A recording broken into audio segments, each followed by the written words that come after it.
Hello, everyone, and welcome to the LCS and the LCS waiting room. We're lucky enough to have one David FLICKR joining us today. It is me, David FLICKR. To kick off the show, how you doing, my friend? I'm doing well. Yeah, fun to be here. I'm casting later today as well, so I'm here for the entire experience. There it is. Nice. Start to finish. You doing interviews? I don't think so.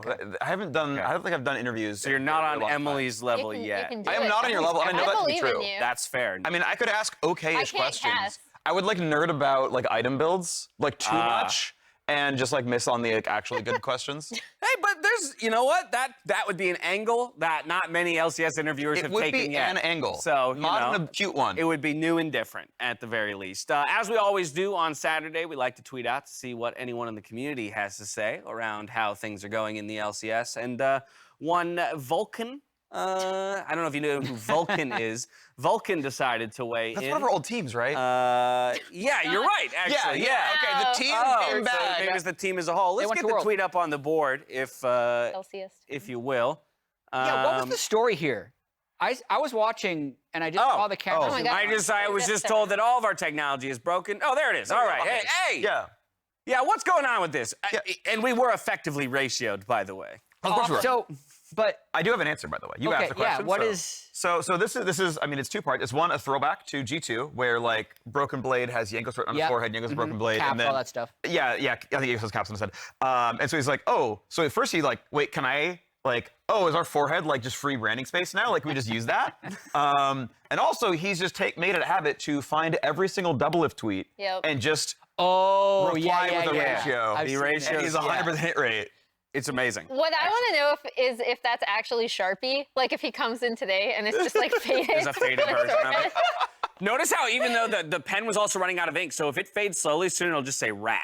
Right. Because the IO is going to disappear well Rat before IO. the RAT. They're gonna pick Twitch. I just wanted to bring this up because I think it's so cool how Vulcan has kind of cemented himself as one of the like big primary faces of the LCS, right? Yeah. A couple of years ago, we were talking about what happens when faces like Doublelift, who he's ratioing on a consistent basis, leave the league, right? And who will kind of backfill that. And I think it's very cool to see Vulcan stepping into that and challenging other players to do the same. One other question from the community that I thought needed to be addressed, and that is, can we please get more Emily Rand interviews? I've got good news for you there, Wilbur. We will have some more Emily Rand interviews today. Yeah.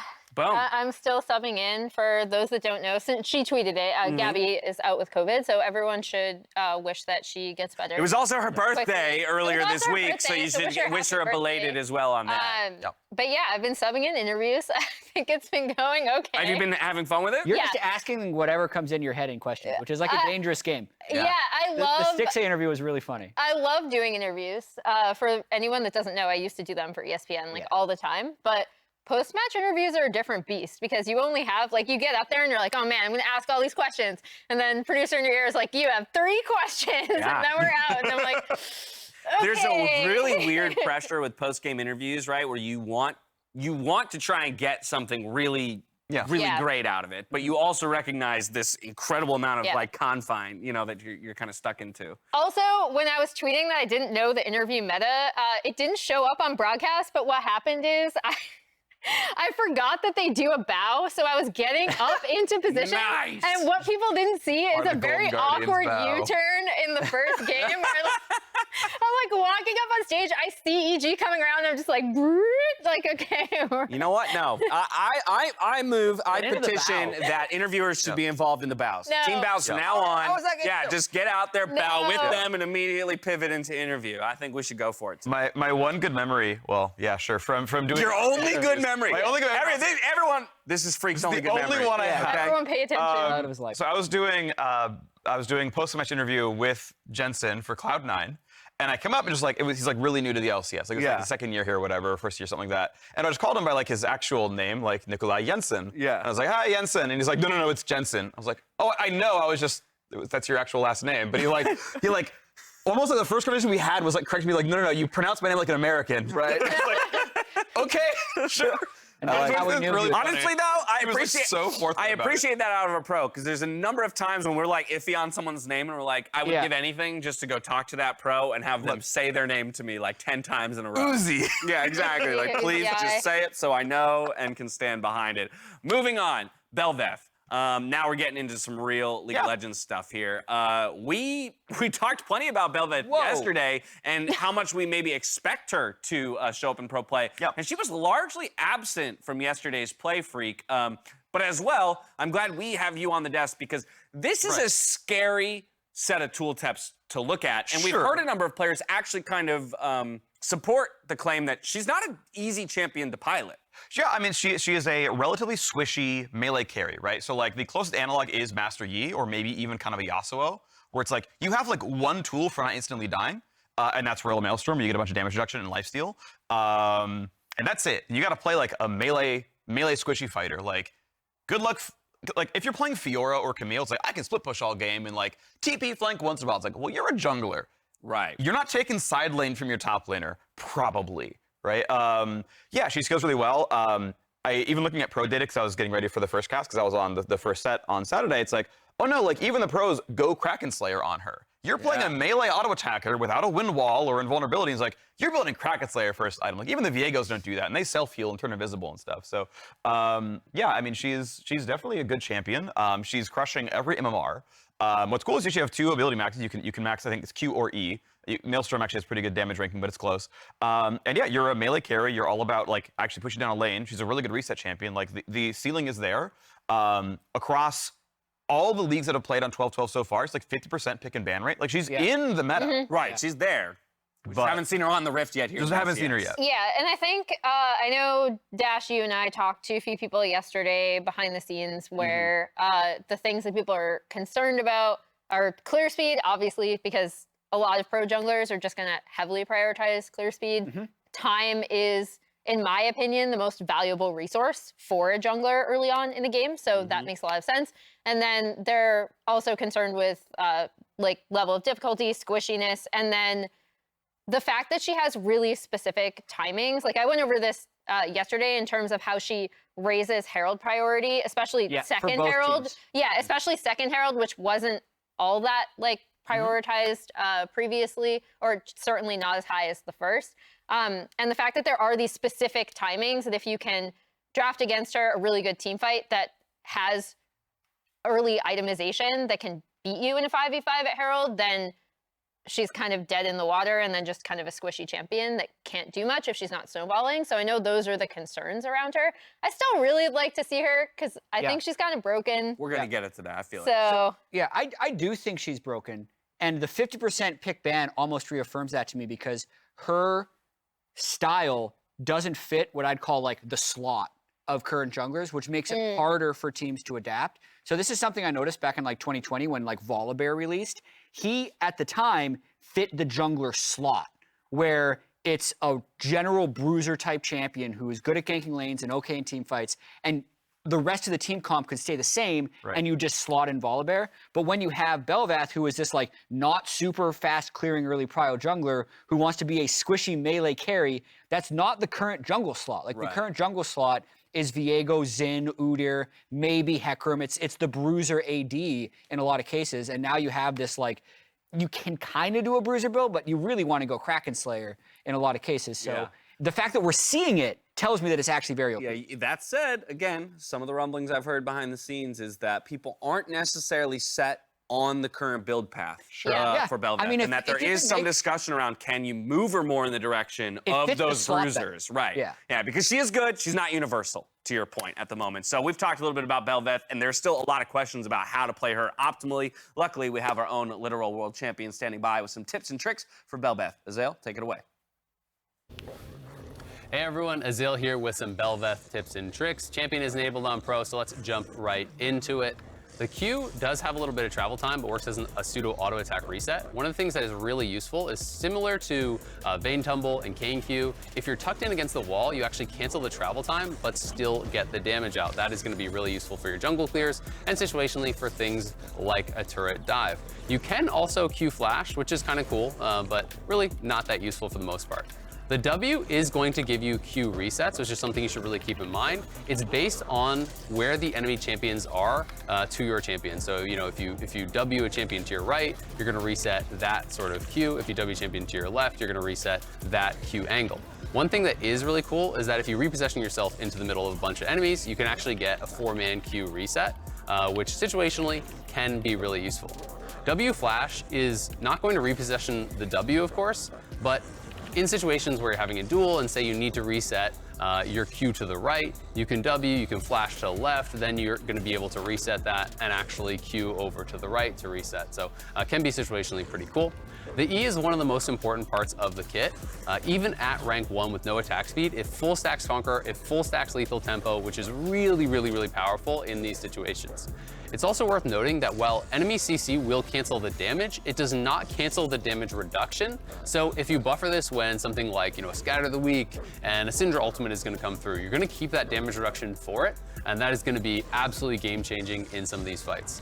Also worth noting that the E, if you try to self-cancel with the E, there is a little bit of a delay on that.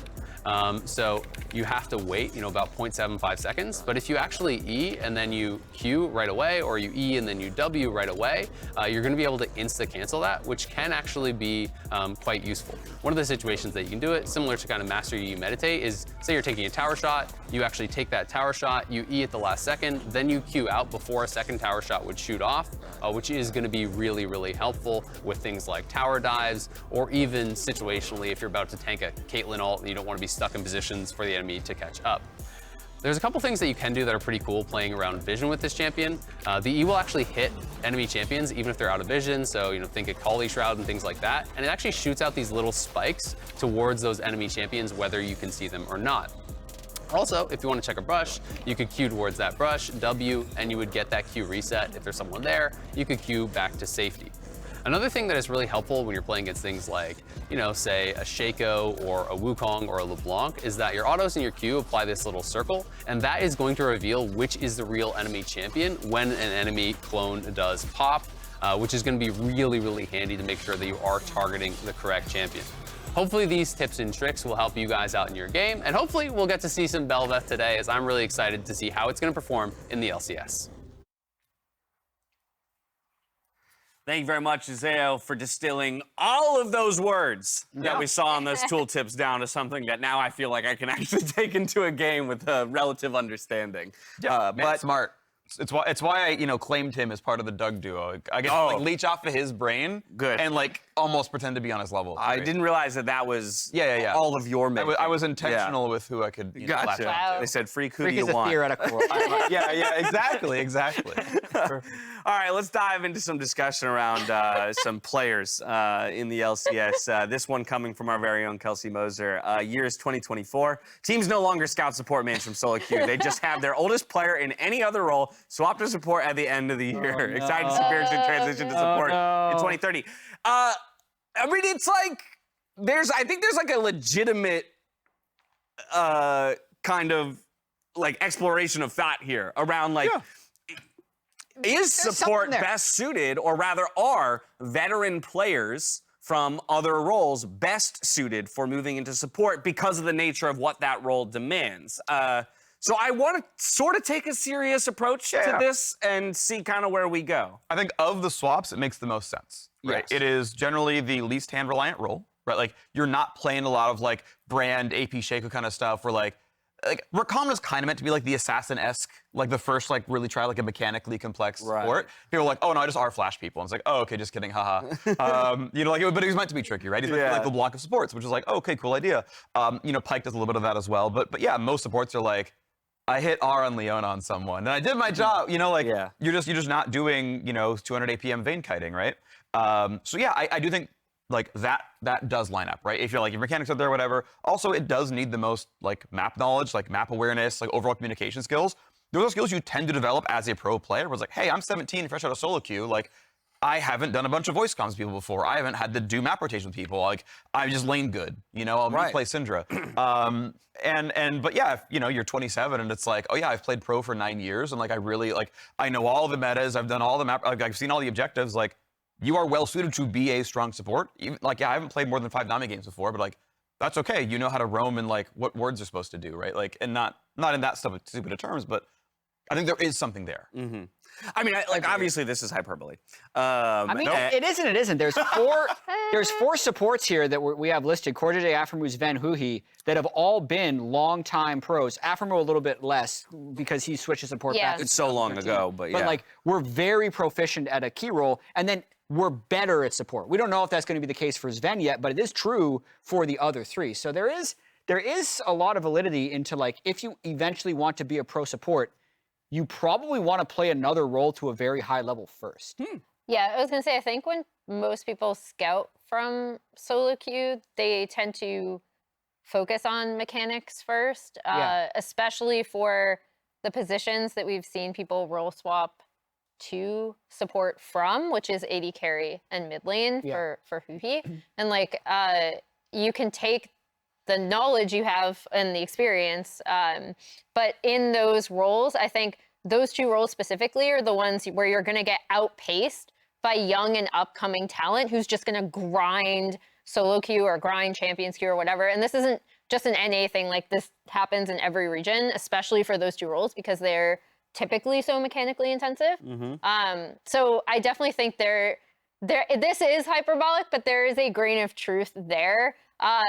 The other part of this, or like the other context of this that's kind of frustrating, is for a while North America wouldn't scout their own mid lane talent, and a bunch of NA mids would just swap to support so they could get on a team, which is another thing, but hopefully that is no longer the case. Let me pull in our next tweet because it's related to this conversation. A bit of a hot take thrown in by one of our viewers here. I'm just going to read. It's just the top one that I care about here. NA as a region doesn't know how to use or develop talent, which is why imported talent eventually fail, or rather, fall off through their tenure in the LCS. Danny and JoJo are exceptions at the moment and not the rule that should, dictate whether, not we should invest into developing talent. All right, so this is massive because part of it I agree with, and part of it I think there are certain factors in the United States that people don't necessarily think of when it comes to internet infrastructure, how spread out people are, the fact that PC gaming is not a thing that you can do cheaply for all income brackets across the entire country. Just being able to travel, since everything's concentrated in NA, not having dedicated servers that serve like the majority of the country at a really low ping. And then additionally, the talent development part of it, I think NA has been really poor at that. I do think it's getting better with a lot of infrastructure changes that have happened over the past, I would say, what, two years now, in terms of like looking at how we're treating proving grounds, how they're treating academy, just the overall like money and kind of eyeballs that have been on that over the past year in particular.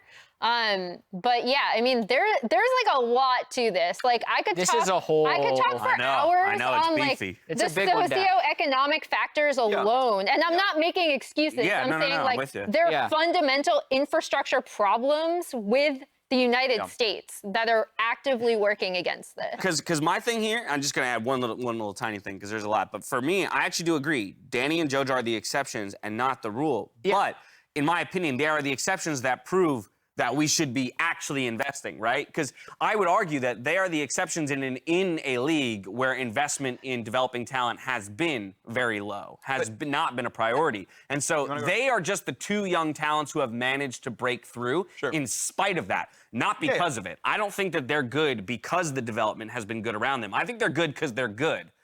And so I think that all it does is prove that those players exist in North America, and it is up to the league, the orgs, to do more to find those players and develop them. I want to go. Go. So I agree with what Emily said, but I also agree with what you said, because I think both can be true. NA talent was under-scouted, but I don't think we'll ever get to a point where NA talent can bring as many pro players as an ERL or as China.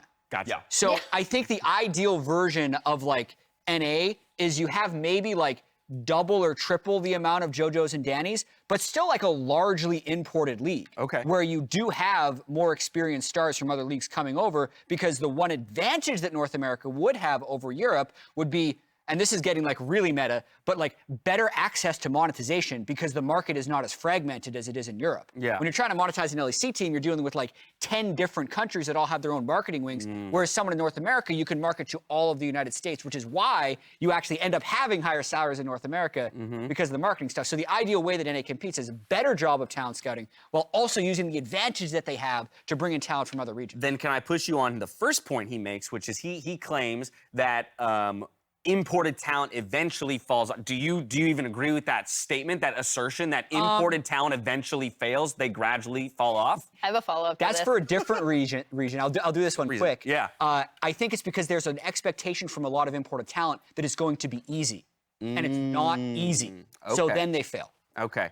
Did you have a final point? I want to make sure that if you have a final point, you get it in before we start the show. My point is a lot of things that I've been very critical of NA orgs on in terms of talent is scouting, and that doesn't just go for North American talent. It also goes for bringing in talent from other regions. I wish people would, obviously, like, we have, you can't do tryouts always, but I would love to see teams put more effort into tryouts. I would like to see more scouting done other than X player was good on Y team in other regions, so automatically they will be good here.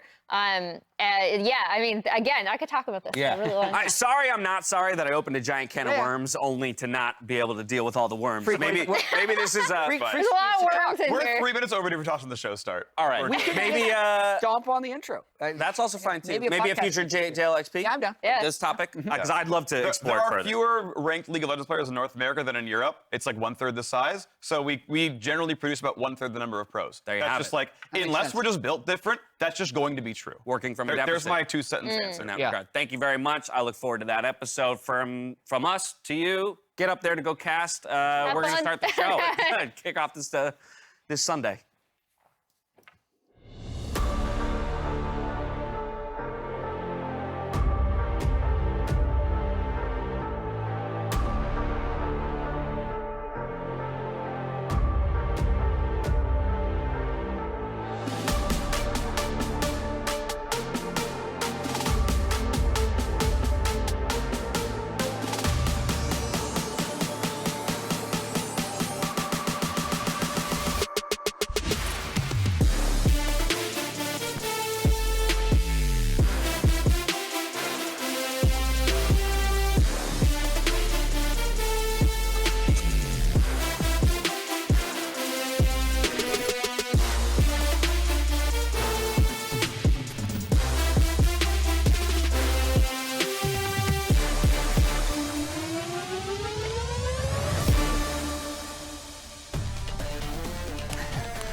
Welcome back. That is the most brilliant opening shot. Freak in the shadows to the LCS. Raz has joined us actually on always set. there. Yeah. I love We it. just Yeah. barely show it. He lives here. Freak is always in the shadows.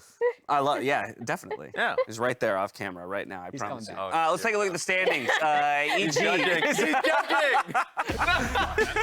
Just wandering through. EG's alone in first at 5-1. We got a 3-way tie for second between 100 Thieves, CLG, Team Liquid, Honda, Cloud9, FlyQuest, Golden Guardians just behind them before we close things out with TSM Dignitas and Immortals Progressive. Yeah, just Brings like us to our freaking schedule for behind the me. day. We're going lightning fast because I want to get to some conversation around our first matchup of the day, which sports Dignitas versus TSM. Before Evil Geniuses and Golden Guardians take to the stage, Cloud9 versus FlyQuest in Game 3 of the day, CLG versus Team Liquid, Honda to follow. And we close things out with Immortals Progressive versus 100 Thieves. A quick note that there is no LCS next week. Mark your calendars. You can come join the Twitch channel, but we will not What be am I here. gonna do with my I'm not life? going to be mad if you add to our viewer accounts. We just won't be live. I just want you to know I'll that ahead meet of you time. guys in the channel. Raz will be there. Have a nice little Q&A. Yes. Ahead of us, though, lies the battle between Dignitas and TSM, which these two former teammates face off for the first time in North America. We got Maple, we got River, reunited halfway across the world. Yeah, for people that don't know, they were both on PSG Talon together, and it was kind of when Maple joined that PSG really absolutely dominated the PCS. They were doing well before already, but he kind of added a new dimension to the team, especially for River, because they played a lot around pushing lanes, right? Like they would always have pushing lanes. River would always have coverage. He had really good lane communication. They even, you know, upset a lot of people, I think, at MSI by performing so well. They had a really good matchup into RNG, in my opinion.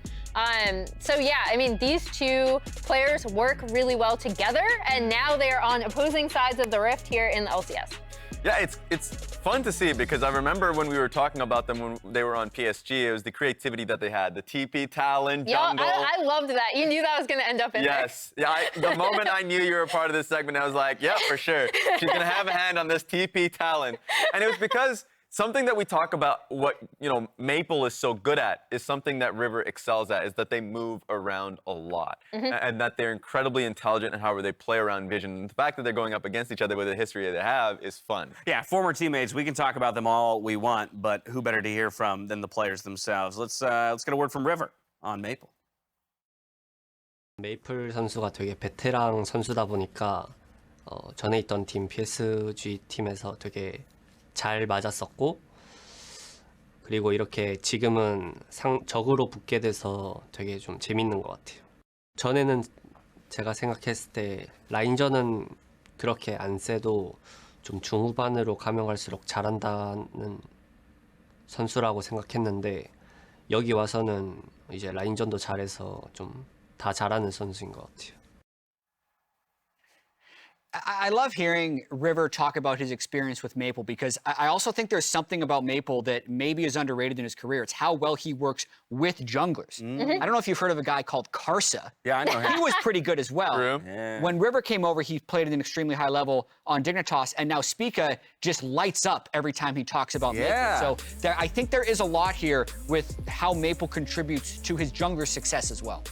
Yeah, I mean, he moves around the map really well, like Graz said.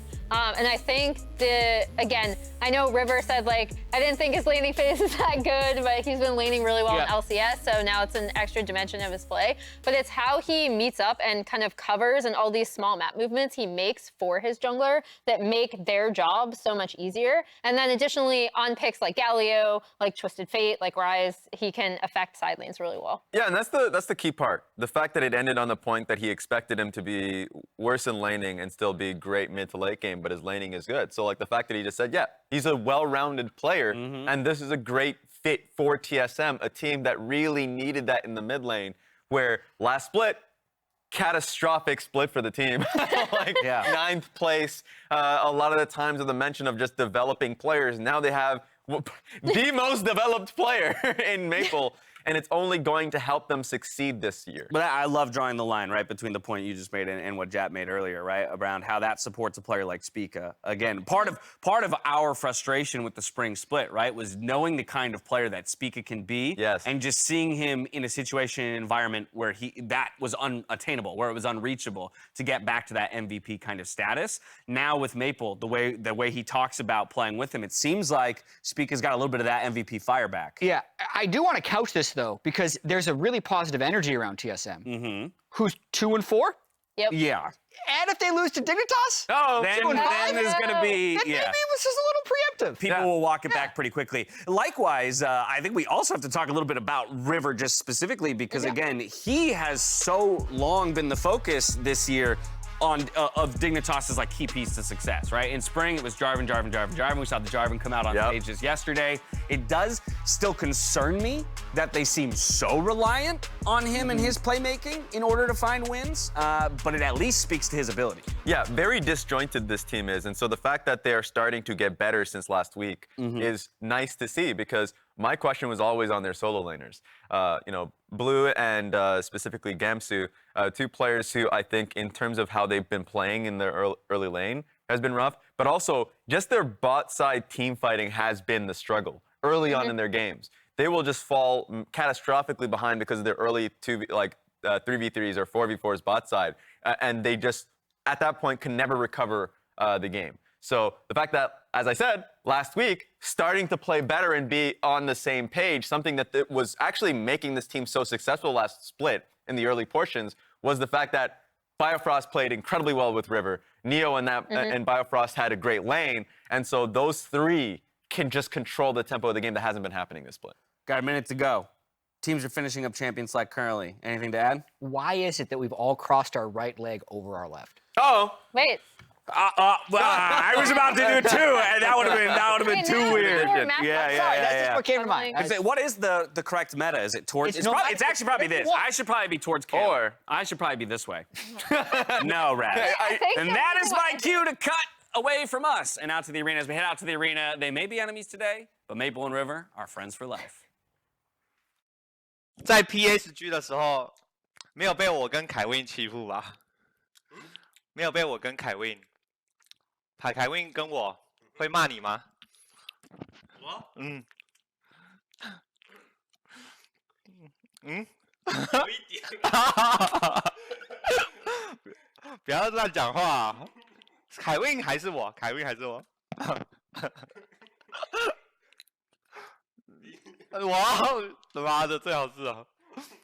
出去。Who doesn't love a good bromance? Welcome back to the LCS here for day number 2 and week number 3.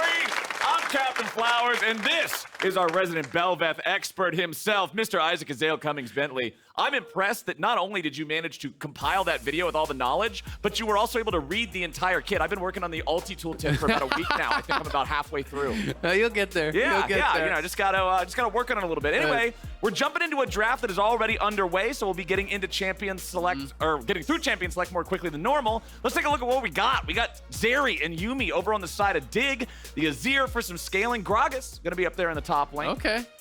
Yeah, this will be interesting. I'm curious what the last pick here is for Huni. Rumble, GP not banned out. Those are kind of the Huni specials when you think about top lane. Gnar, of course, would be a pretty safe standard option. Give them a little bit of front line that they don't actually have in the draft so far. I gotta say, though, I love the joking back and forth between River and Maple. He's like, yeah, I didn't bully you, right? Now get out of my damn seat. just giving him a little bit of shit there. So Gnar gonna get picked there. Looking like both sides scaling mid, pretty standard. Aggressive bot lane over on the TSM side. I think that's where you're going to see most of the potential early action here. Should be. Isaac, I'm having flashbacks right now because this TSM draft looking kind of similar to what I saw TL play, or should I say what I saw TL not play for 25 minutes yesterday. If you're picking Kalista Renata, I better see PvP at level 3. Yeah, let's see it. I think they could definitely go for it here. You know, there is the ability to catch the Yuumi unattached, right? And Yuumi has to play very, very carefully around that because if Yuumi detaches to go for a passive auto and you can flash in and actually Q him on Renata, then that is a very easy kill in this matchup. It's one of the things that you're gonna have to really watch out for as the Yuumi player. So I do think they have the ability to get aggressive. I do think they have the ability to try to stack Dragon, so pressure on Tactical and Mia to really be able to execute on this lane and get things done early, get things done often. Because I agree, you know, the analyst was talking about there's quite a lot of positivity about TSM, but you cannot be losing to Dignitas, who is, you know, down at the bottom of the standings. If you want to be climbing your way back up, you know, move closer here to 50-50 and really try to hunt for one of those top spots. Yeah, TSM's currently sitting in 8th. Nobody wants to be sitting in 8th. It sucks. But you know what's even worse than being in 8th is being in 9th. Or being in 8th and losing to 9th. TSM really wants to flex on this one. They want to get back to those glory days. They want to be able to stomp people again, and it's got to start somewhere. Well, and they've been looking a lot more competitive, I have to say, this split than they did, at least at the beginning of last split. You know, the end of spring, they were starting to get more competitive with teams. You know, they went about 50-50 down the stretch at the end of spring. So I do think things were kind of turning around a little bit, and Maple, I think, has been a good addition for them. So we'll see if they can start picking up some more wins here, move closer towards, you know, the middle of the table, which I think is where a lot of people are expecting them to be. One thing I do want to point out here, because of the double cleanse summoner spells here in the bottom lane, a lot of times I feel like when we see Yuumi, you get the aggressive summoner spell pairing of the exhaust with the ignite. This time around, though, very, very defensive stuff. So we've got the cleanse for the Zeri, heal and exhaust on Biofrost's Yuumi. They are really prioritizing staying alive here for Dig. Yeah, absolutely. You know, worried, I think, potentially about the Renata R as well. You know, Yuumi getting caught by that, want to have the cleanse available for it. One thing that is interesting is you've been seeing a lot more people go for double exhaust as well against some of these aggressive matchups, because it has become very, very meta for champions like Kalista and Lucian to actually just take cleanse, even just for the enemy exhaust, to be able to look for these sorts of all-in plays. So one of the answers that we've been seeing teams do is actually just go double exhaust bot lane. But of course, because Zeri is playing cleanse and not exhaust, that is not going to be able to be the case here. So in the case of the 2v2, really all there is for tactical to cleanse is the exhaust. He doesn't have to worry about an ignite. You know, in pre-level 6, there's no CC from the Zeri Yuumi bot lane, so going to be pretty nice. The early invade going to be working well for them. Spica starts enemy red, and he starts it leashed, so he's actually faster than River on this clear.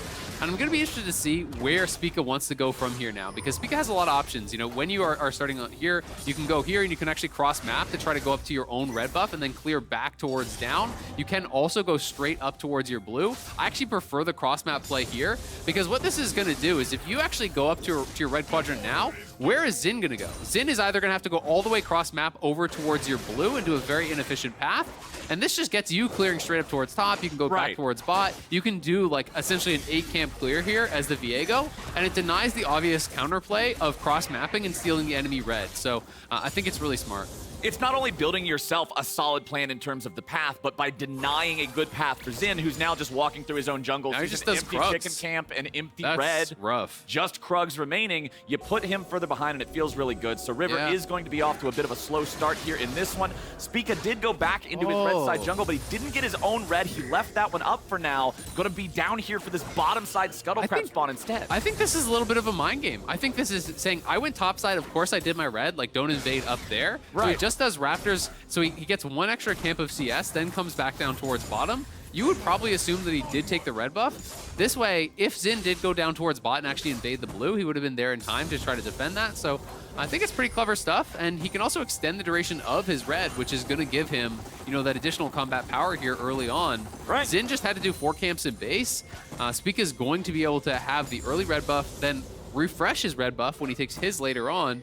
Potentially even double scuttle. We'll see if he's going to be able to do that. I mean, Huni's moving down to kind of guard this topside scuttle, so River already set way down in this game compared to where Spica is. All from a level 1 invade that ended up working out. Nicely done there from TSM to be able to get Spica ahead nice and early, especially on a champion like Viego. This is a snowballing, carrying capable jungler that can really just absolutely destroy the game if he gets that start that he needs. So setting him off to be able to do this feels great. River's now down 1 level against Spica. He was at least able to grab the crab, so that's something. He didn't lose both of those. But what can he do? Like, there's literally nothing for him to do on the map right now, right? And when your options are this limited, it becomes so easy to play around Xin, who is this early game jungler, and it's like, okay, well, we know he's topside. Huni's trying to reset, so you know the only option he has right now is to gank. Like, he has no job, right? There's no camps up on his entire side of the map. There's not really any easy place for him to gank, so he's literally just sitting around right now, you know, waiting for camps to actually spawn here. Gonna be able to do the Gromp. His Raptors respawn, so now at least he has a little bit of something to do. But Gamsu also... And Gamsu's also in a bit of a tough spot. Like, Gamsu's actually completely out of mana. He's already down quite a bit of farm. Doesn't want to base with the wave at his turret, so, you know, wants to be able to farm this up, then base. He's also playing First Strike, which has become really kind of the new wave for Gragas, as people are really, really liking this. So it'll be fun to see, you know, how much gold he can actually collect with the First Strike rune. Because you can do quite effective trades with it. You know, a lot of people, you try to drop in the Q, hit him with a WQ or an EQ combo, you know, those types of things. And you can get this little chunk of damage out and farm a lot of gold. And generally people are feeling like, especially in a melee versus range matchup, you're not getting a lot of grasp value anyway. So you can go for this sort of rune, just farm gold, utilize your passive to really have the sustain. And then with this build, people are going pretty heavily towards AP. And with the explosive engage and burst combos that you can do later on, that 10% damage amp becomes very, very valuable. Well, he's still going to have his work cut out for him here in this lane as he does TP back in. At least he's able to purchase the tier, gets an amp tome. Down here in bottom lane, let's see what Tactical and Mia are up to. They don't have a huge CS lead. However, that will change here in a little bit. You can see there's 20 more minions for them to farm up, so they should be able to get about a +1 wave state for himself. As, let's see, Maple, gonna be able to shove that one out. Doesn't look like it. River's showing up here in the bottom lane as Neo and Biofrost step forward. TSM, they know something's gotta be up. Zeri Yuumi just doesn't walk forward towards you in any random situation, so they're happy to step back a little bit, wait for Spica to show up here. Now do we get the 3v3? I think it's beneficial for TSM, and Dig needs to get this wave in, so they're gonna look for it. Mia should have his Q back here. We'll see if he can actually find the Q. Goes for the E. Hallowed Mist coming out. Mia forced to flash away. TSM not fully in sync there, and Mia ends up paying for it with a summoner spell. So Dignitas win out in that little bit of a 3v3 stare down. Yeah, absolutely. And now Blue is here. Blue is 6. I don't think... Oh, nice flash from Spica. Happy B. And they're going to be able to get the bottom side scuttle, so just better positioning, it felt like, from Dignitas there. I do think it's a winning 3v3 for TSM, but because Spica was pretty far away in the brush, and River was right there, Mia just instantly had to flash away, so not really able to get much out of that, and also forcing the flash off Spica, so 2 summoners for 0 on the side of Dignitas. A good roam from Blue being rewarded too. I think Blue has been one of the bright spots for this team. Has I think been stepping up. Last weekend, was getting a lot of credit for his games there, both in their win and in their loss. Here already, up in farm, makes a roam, gets a summoner. Early action looking pretty good here. But Spica trying to utilize his early advantage, has the Noon Quiver here. So going for a more aggressive build, we'll see if it's going to be straight Kraken or if it's just more shield bow. Like that's what you see more in competitive. Right. A lot of people are also liking just like Blade of the Rune King rush into a more defensive option in competitive play. So I'm curious to see where he takes us. I would be really excited if he did want to go a super aggressive option, but definitely more common in pro is just like shield bow into something more tanky. Something with some sort of defensive value, right? Because in pro, you are going to be focused fired down if you jump. Yeah. It is harder to survive and play those situations as a truly squishy melee carry. So, at least he was able to grab the dragon here for the squad early on. TSM sitting on +500 gold with that Drake under their belt, 8 minutes into the game. The early game's gone solidly for them. You can see still about a 3-camp lead for Spica as well. And that's important to note in the context of taking the dragon, because normally dragon takes a while, it slows down your clear. It's worse for the individual, but better for the team. Yeah, they're just going to start this right in the face of TSM. This is pretty bold. And we can see Mia's already up here, but Neo has made the rotation, so they're feeling confident they will be able to just take this, and Tactical's going to stay bot, so should be able to push this in. We'll see if Tactical can actually get a plate at all. Zeri's just rushing down, but with Zeri leaving, now there's a potential that TSM could actually compete here for this, so Yuumi has to move back up. Okay. Well, we're not going to get another eyeball proc. It'll come down to the smites. It's going to be secured by Dignitas. River jumps in, going for the ulti, trying to keep himself alive. Spica's going to be taken. Oh, the reset! He resets thanks to Renata, but he won't be able to do any more. Now the Yuumi ult flies out, and TSM's in a bad spot. Huni might be ready to transform with Gamsu on the run. There's the boulder. Huni's still looking for a little more, but he's got to be careful about his own health bar. No! They couldn't save Gamsu. Biofrost could not get there in time. Dignitas ends up going 2 for 2 there with TSM. They did get themselves the Herald. We got ourselves a nice little bit of violence up here. Yeah, it's getting scrappy over on the Herald there. TSM, going to be wishing that they had that Gnar ultimate. Huni just used it, I think, for wave clear a little bit earlier on. If he had that available at the end of the fight, might have been able to get more done, but still, I think pretty well handled by TSM overall. You also have to take into consideration that Neo lost farm for this, and they almost lost 2 full plates, and both the gold from the first plate would have gone all the way to Tactical there. So TSM coming out ahead, I think overall. We'll see how much Blue is able to get from the Herald that he picked up, because they did secure that, making it not that bad overall for sure. Well, TSM is getting Tactical plenty of money. Another turret plate, just like you were talking about there. You can see he's +20 in terms of the farm, so things are looking good for him. Let's take another look at how the fight went down, because it was a smite fight. The eyeball wouldn't open up anymore after this last proc. And it's all about this. Zeri went back to bot, so then TSM realizes, okay, well now it's no longer 5 members top, so we can actually go in for this. Really nice buffer on the R there from Spica, gets over top of the Azir wall. The reset from Mia onto him keeps him alive with a bailout long enough to actually get that kill, get the first body. Now, he does go down very quickly after this, but then again, Huni didn't have the ulti available, so they can't actually hard commit into this. Maple, though, sees the opportunity to flash in, takes down Gamsu. Herald, meanwhile, dropped mid. free plates down. Not sure if he had already cracked one earlier, but he's going to be able to cash in on that. TSM still, though, 1,400 gold ahead, largely through farm. You look at jungle, you look at bot, you look at top. Significant farm advantages here, across those 3 positions, all on the TSM side. And it is, in fact, Kraken Slayer. So going really aggressive here is Spica. I wonder if he will go like the full solo queue style where it is Blade of the Rune King next. That would be pretty exciting because it is a really high lethality build. Like, you can crush people if you combo that properly, with the fast double autos after your spells. Right. You can crush through people, but if you mess up at all, you die very, very fast. That's the double-edged sword, right? You just get absolutely smacked if you go in at the slightly wrong time. But maybe this is a call from Spica. He's saying, okay, I can play this. I can pilot and with this correctly. Renata, it kind of makes sense, yeah, right? Renata's bailout is great for reset champion. Yeah, get the W there from Renata. Go in aggressive. If you can trade yourself out for Blue or for Neo or for someone like that and get that initial first kill utilizing the bailout from Renata, that sounds really high value. Yeah. But of course, it could also just be into something like Dead Man's Next, which I think is also a perfectly fine build. You're going to get a lot of value out of the Kraken regardless here. Huni, though, doing a great job in this 1v1 top. I like how Viego's builds over time they started off as they wanted him to be a melee carry, but he was built like a bruiser. Then they were like, no, you need to build him as a melee carry. And the community said, okay, we'll build him like Skarner and Udyr. And they started putting Dead Man's Plate and Fawn on him. Yeah. I feel like it's just never going the way that it's intended to go. But it is sort of fun to see how these things evolve over time. Man. Yeah, I mean, you gotta, like, having that defensive capability, being able to survive because your opponents will focus you, it matters a lot. It does, and traditionally, junglers don't have enough time to actually power farm, but as we can see, that's not really true in this game and in this meta, right? 99 CS to like 113, 108, right? He's not that far behind his own teammates, right? He's actually ahead of Gamsu in farm. He's almost even with Neo in farm, right? So, in this lower meta, that is something that does really change up, is that you can go for more aggressive builds because you have so much gold. Of course, there is a risk to that always, but I think the build does make sense given that he's had the time to farm. Maple gonna grab Package. That guarantees them easy first dragon.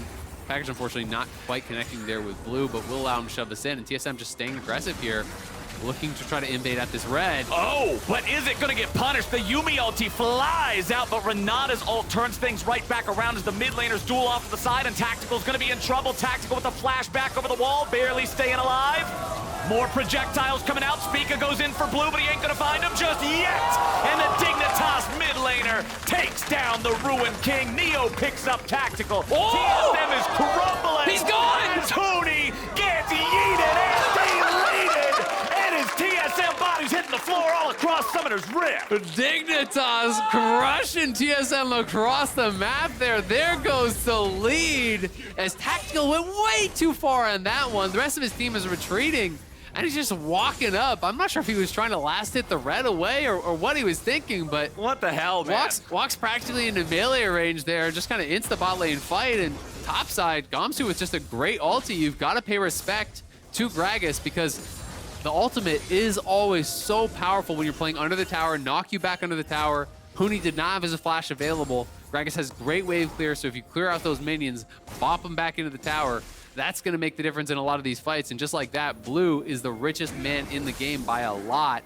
Gamsu pulls ahead of Huni. Neo pulls ahead of Tactical. All the leads that TSM had worked so hard to actually build up, gone.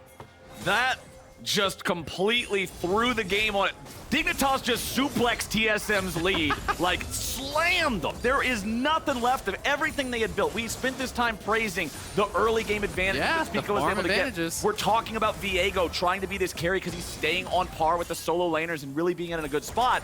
But with those plays, Dignitas has put things right back into a favorable state for themselves. Second Rift Herald, this one's also going to be on Dignitas to take. It looks like there's going to be no contest from TSM. And remember that even though the first Herald did not get a full tower, it put mid lane tier 1 in execution range for the second. I like the initial actually move here, but my kind of problem with this is why are you not just backing up now? Look, the bailout is already used on Spica.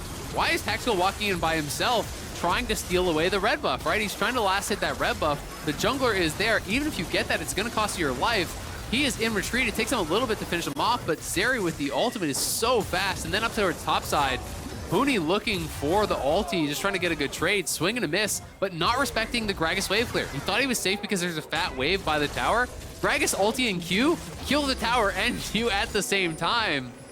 So that was smooth from Gamsu. Yeah, that was really well played. Big outplay there from Gamsu on the top side. Tactical is much more of a misplay than an outplay. You know, that is one he's going to want back. Yeah. When the bailout's already on cooldown, when your team is already retreating, you cannot be going in like that. He suckered his team into that fight, kind of, and they end up paying for it quite a bit. But TSM still 2 dragons to 0, so if they can stabilize there, get towards Soul Point, they still have a good shot in this game. 2 dragons to 0 for TSM, but the turrets are currently 1 versus 1. It was TSM's top lane turret falling. It was the bottom lane turret from Dignitas going down. Important thing to note, Dig does still have that Rift Herald. They didn't immediately drop it to take the turret top. Again, the tier 1 in mid is within charge execution range. Just spawn it there and you should be able to guarantee that. And very likely they can just drop it right around Dragon Spawn, right? So if they actually want to stop that 3rd Dragon take that has become such a common play here, in pro play, is right on 3rd Dragon Spawn, drop Herald mid, enemy team has to respond to that. If they don't, you can take potentially 2 towers right down mid. So that allows you to get a pretty easy Dragon, but they're going to actually drop it bot. Look to try to crack this tower. This one's going to go down for sure. There's no one from TSM on this side of the map. I mean, the closest member is Mia. Mia's not going to defend this, so very likely they're going to get the charge on the 2nd turret. Yeah. Now we're seeing Spica move over and Tactical's coming down, but this could actually be a dead 2nd turret. I think they're just way too slow to respond, and it should be 2 towers back to back there. So that, for a 2nd Herald, like that is insane value. You never expect to get very much from that, and that is going to put them about 600 gold ahead here. 30 seconds till Dragon spawns. They got to get ready for it. Ooh, River might just be face checking a brush. This could be bad news, okay? The ward plays down, gets them out of any sort of trouble that might have been headed their way. But yeah, whenever I see a play like that, whenever I see Dignitas getting this big move, hey, outer turret, inner turret, both of them knocked down in 1 Herald, the question that I always ask myself is, okay, well, what did TSM get for that? Not much. And it doesn't look like a whole lot. Mid lane tier 1 just gets knocked down now too. Dignitas is roaming around. The Goon Squad is here to bash your buildings. Yeah. TSM's not able to do anything to answer it. And they actually had the right call, right? Because the mid lane tower was so low, they just said, hey, we don't actually need the Herald to take down this mid lane tier 1, so they knocked down that. They dropped the Azir turret. TSM not even going to try to contest here at this Dragon, so the soul stacking is going to be pushed back quite a lot. Yep. The last kind of remaining advantage there that TSM did have is now gone, but the game's still very close overall. It is just 600-700 gold between these 2 teams, so it will come down to execution. But TSM had been in such a good spot that they're going to be kicking themselves. And I love the fact that we do have such a close game state between these teams. They both have some powerful scaling options as the game goes on with things like the Corki, things like the Azir. It's going to be a hands diff. It's going to be who plays it better. Yeah, absolutely. You know, the real question is, can Tactical here, you know, on this Kalista, can that really compete with what the Zeri can bring to you later on? I think Zeri Yuumi scales so incredibly well. You know, Yuumi being able to strap onto the Azir, other carries like that can also be super powerful. Also pairs well with River, who can go in pretty aggressively with his ult already. So I do think it's more, you know, can the Kalista kind of compete with some of that firepower over on the other side? Because he is going to get outranged here, I think, pretty heavily. Though Corki can do a little bit of bodyguarding to try to push back the Azir. And Corki just now evolved that Muramana, 357 up to 360 max stacks. Very important step for him. Once that Ludens gets completed as well, we're really going to see Maple have the opportunity to influence these fights heavily before they even begin. Yeah. But Dignitas are still staying together. They're roaming around as a group. They're saying, we want to deathball these guys. Gamsu, you go hang out in the other end of the map. You deal with Huni for a while. We're just going to keep rolling around as 4, and it's very effective because TSM want nothing to do with fighting them while they're doing this. Yeah, absolutely. And TSM also is very low on engage, right? You know, there's potentially a Mega Gnar flank. There is potentially like a flash Q from Mia into an ulti, but Renata ulti is so slow, so you basically have to hit someone with a Q. It slowly walks at you menacingly. Yeah, I mean, you have to Q someone first, right? Otherwise, it's just really not going to happen. It's like Maokai ulti, but it's pink smoke instead of trees. It's like, all right, I'll just walk out of the way of this thing. It's like a fog machine just turns on in the room, and you're like, well, I could just leave. Yeah, welcome to the Renata rave. No thanks, I'm going to bed. And that's just where they're at. It's hard to make plays when you've got no playmaking. Speaking of playmaking, looking at Gamsu here, he's also nearly got that tier fully stacked. The Archangel staff will be ready to evolve into the Seraph's Embrace whenever that happens, but still need a bit more on it. But it's what you were talking about. He's going for the heavy AP build. Yeah. This is not Tank Gragas, whose job is to just keep people controlled and CC'd. This guy's gonna one-shot somebody as Blue goes in after Maple. Mia's right behind him. Nice little bit of shuffling going on there, and a shutdown goes over to River. They can go Baron. They'll see if they want to actually just try to start it up in their face. At the very least, they could try to threaten it. Not going to go for it, not feeling confident enough to do it. With Azir, it's always on my mind is that teams can start this up to even just draw the opponents in, even if you're not going to actually commit to it. Gnar's expiring, so that burst is going to be threatening, but a good trade back. Yeah, Huni's got that Trinity Force, very, very scary in a 1v1 situation. Gnar can just stick to you and do a ton of damage, so the disengage with Gamsu's ultimate to make sure that he's not in any mortal danger. Dignitas will not start up a Baron. They instead will take control over this entire top quadrant. You can see TSM trying to step back forward, Spica using the sweeper there in that upper river brush, but control over the pit belongs to Dig. And you can tell TSM is quite concerned about the potential for a Baron take. Anytime Azir is on the enemy team, you have to be. But they are dropping multiple pinks over the wall there, making sure they keep eyes on this Baron pit, so there's no sort of early shenanigans there. Blue can knock that down very, very quickly. We can watch this one more time. Blue is spotted out very early. Yeah. So Maple, pretty slow on the retreat. Maybe Maple thinking he had enough time, would be able to actually flash out. Looked like his flash was maybe just on cooldown there.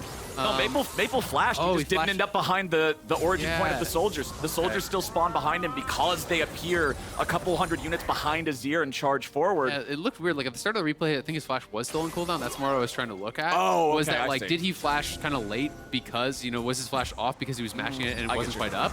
I'm not quite certain when exactly it came up, but it looked like there was a sliver of cooldown before he did actually use it. But either way, I think Mia made the right call to not like flash in and use bailout because there was no one else around. Like he wouldn't have been able to get a kill. He's gonna die anyway. He was dead either way, so had to let him go.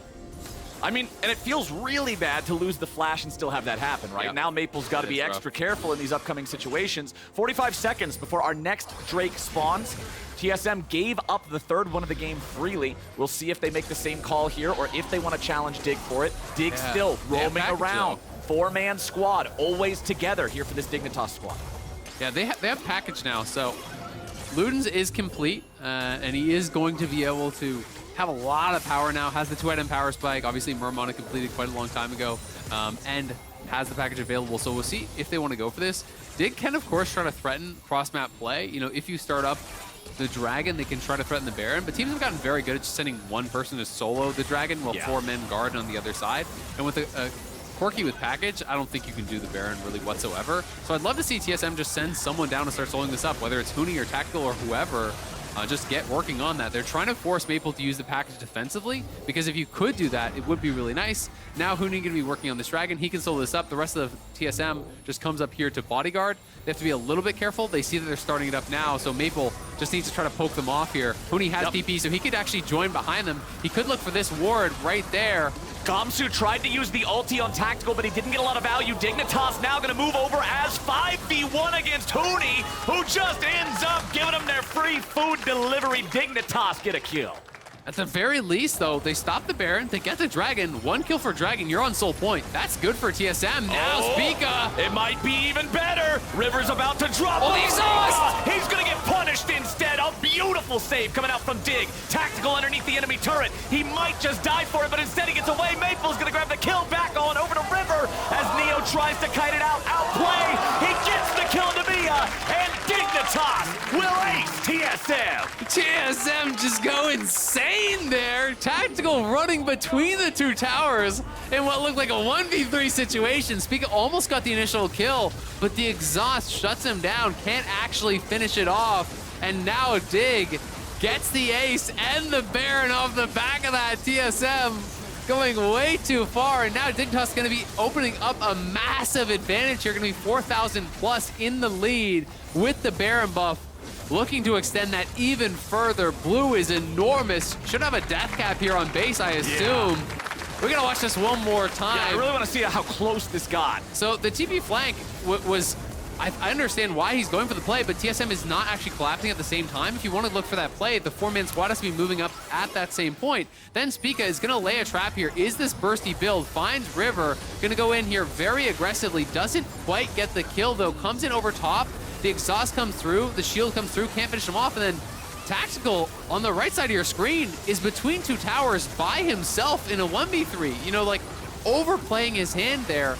Needed to be with the squad. TSM's just not on the same page. If he's with the team, like mechanically, he actually played it out pretty well. He got pretty close to killing Blue. Yeah. But he's not with his support. He's in a 1v3 and he's taking tower shots, so you just don't win those. And I got to applaud Neo's footwork at the end of that fight. You saw him down to 100 HP while he's fighting both the Renata and the Corki. He sidestepped a rocket that would have killed him. That enabled him to take out the Corki, and then Renata's just shooting fish in a barrel. Awesome stuff from Dignitas there in the fight. They've earned themselves a 5,000 gold lead. They've got Baron for the next 2 minutes here, and you can see they're already laying siege to the base, working on this top lane here first. That's where they got the wave. No split push situation happening right now. All 5 players up here in the top lane. They're trying to fought with strong no on TP. this. There's no way to defend this.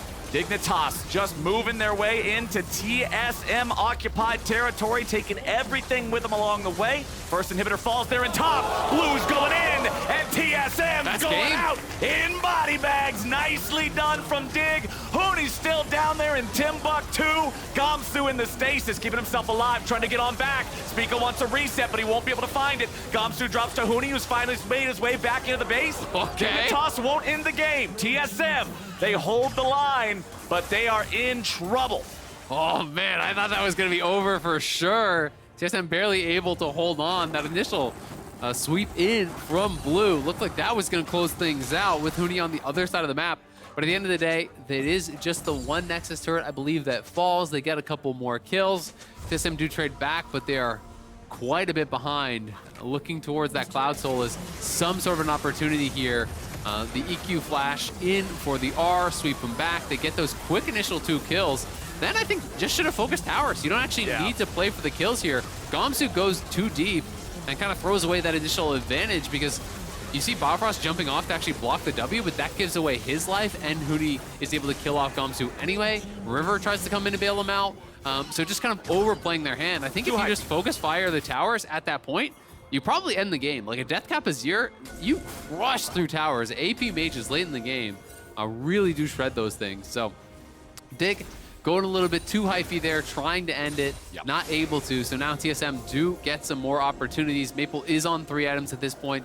Huni on 3 items as well. It's going to be a lot of heavy lifting that has to be done by this Corki.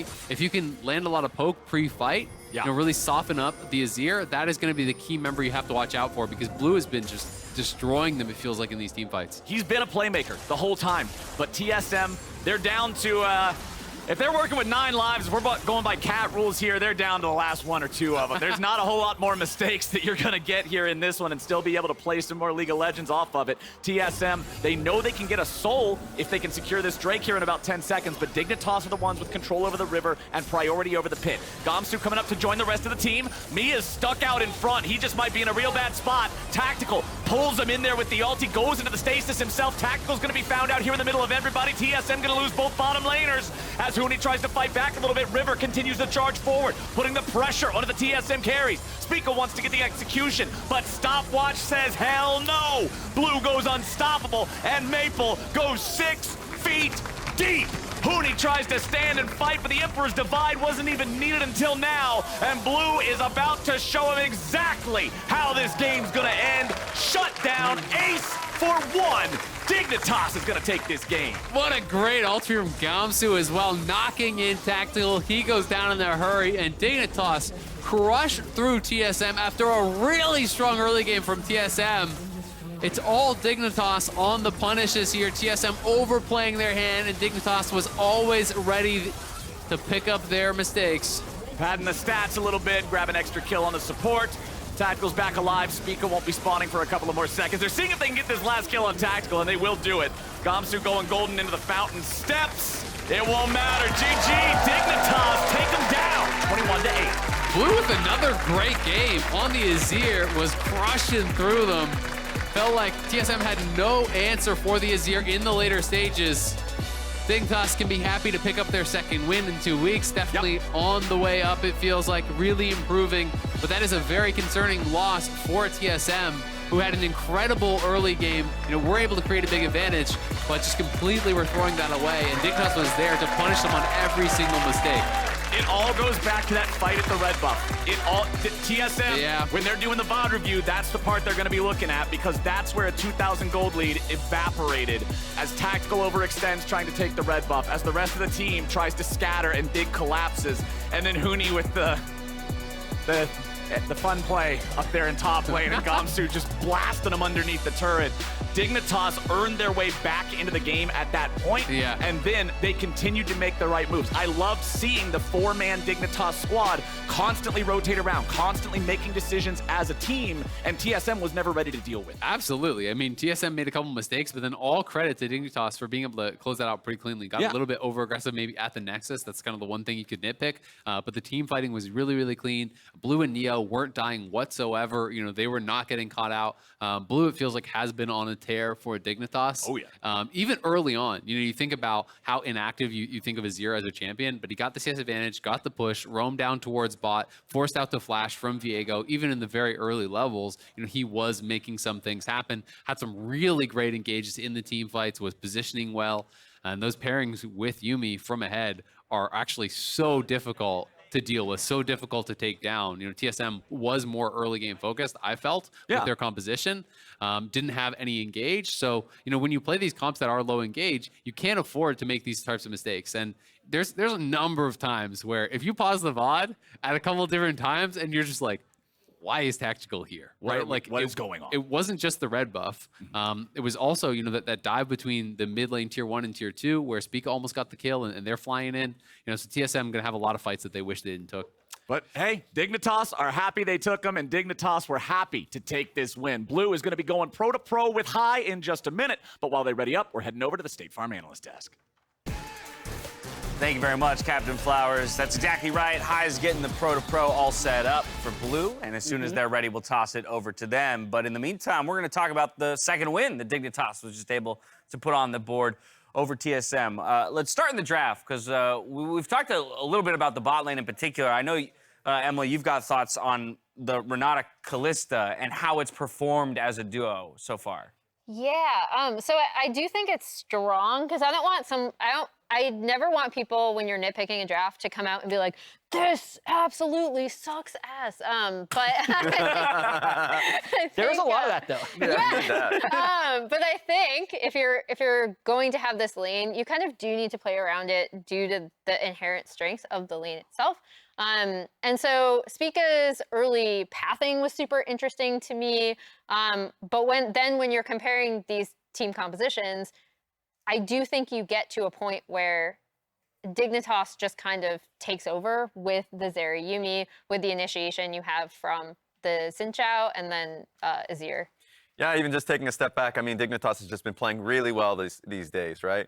Last week, the fact that they were almost able to take a game off of Cloud9, they're going to be kicking themselves, of course, for that one, but then immediately the next day, like near perfect IMT comes to this week, doing really well. Like, this team seems like they're online now.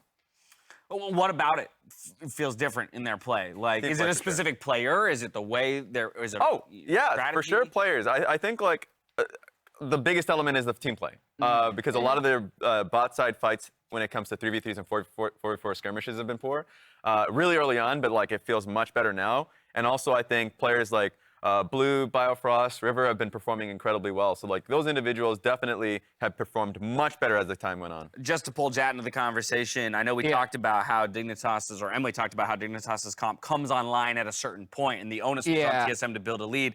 Very specific fight before the Baron that Dignitas manages to kind of wrestle away. Let's walk through it. I think this game was really close. Yeah.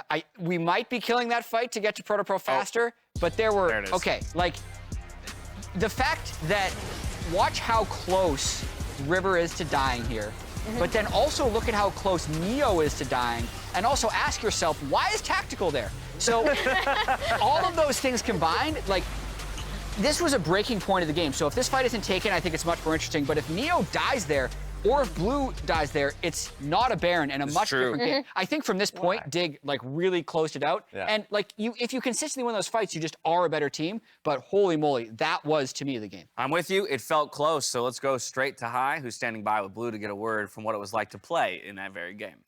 Hello, everyone. Thank you. Welcome, Blue. I heard you got Player of the Game, by the way, so congrats on that. Thank you so much. I have a lot of clips here that are basically hyping up your gameplay. We've seen a lot of Corki and Azir, and they're usually really boring, but you kind of stab this guy a lot. So I want to give you some props on that, and I wanted to ask you about it. So the clip is just going to be basically playing through the lane phase. While it's playing, can you tell me a little bit about what your goals are in this lane and why you went the runes and masteries you did since you went Comet? Most of the time, people go first strike because there's a good scaling. It gives a lot of money and true damage also on 10%, so it's actually good for scaling in team fight. But this game, I just want to push mid and just fight mid to not let him push, because Corki can push easily, which is the E skill, helps him a lot. So I can over bot lane, because our bot lane is playing Zeri, Yuumi against Kalista, Renata, which is very hard for them to play bot lane against this comp. They can get dove. So I just have to play real aggressive mid lane and try to not get ganked by Viego, so I can push and fog bot side in case I dive upper, so I'm ready to TP or stuff like that. Gotcha. Yeah. So then let me pull that back for a quick second here. So you go into this game looking for like an early recall then, because you get that recall at 4.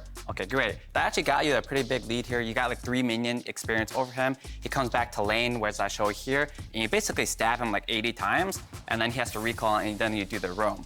So then while that's happening here, do you think that this lane is how it's supposed to go normally? Because we've seen this lane happen a ton of times, and it's never gone this way before, where you get early TPs off of him, you make it back all the time, you got a massive lead here.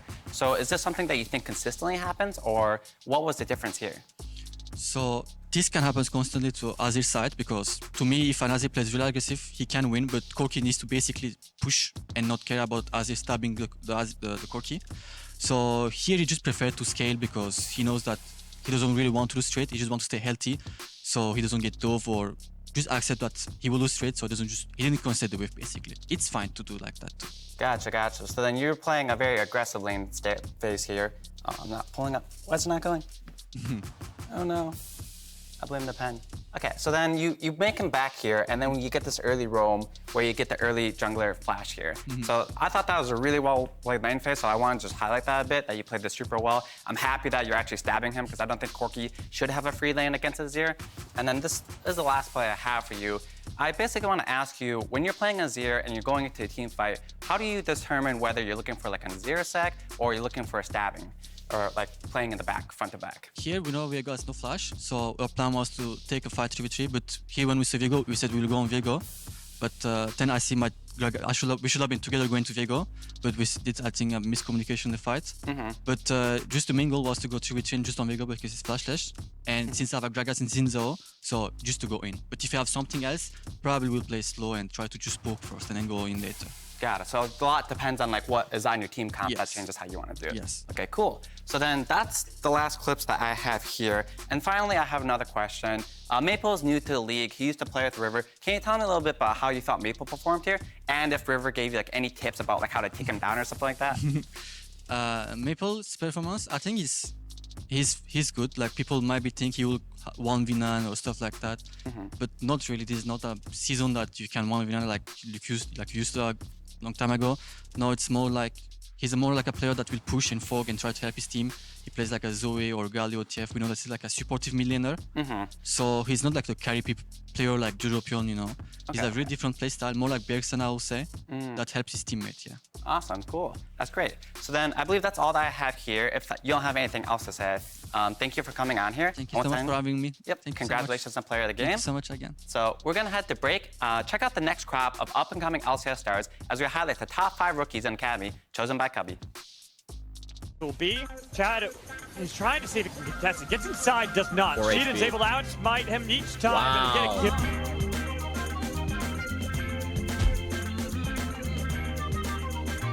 Ingu gets sped up. He's going hard.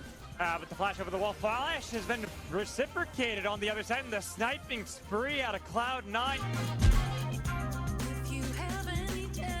I think my competition is not as great as they're hyped up to be. He walks right on that ramp, looking for Jenkins. Jenkins falls low, Rosethorn falls lower. XU able to grab that one, but Spawn still on a killing spree. We'll find more. Mash, return and fire, though. The Aphelios finally starting to come online. Triple and Mash looking to find it, but the return of fire coming from XU. Going golden is going to be Mash. A beautiful sonic wave. Resonating strike to close it out in XU. Gonna be alive. One picked up. Kaori godlike. Tomio still up there, but finally gets targeted. He goes into the clone mode, and he's gonna be perfectly okay. Azir finds Choose. Concept hits the ground.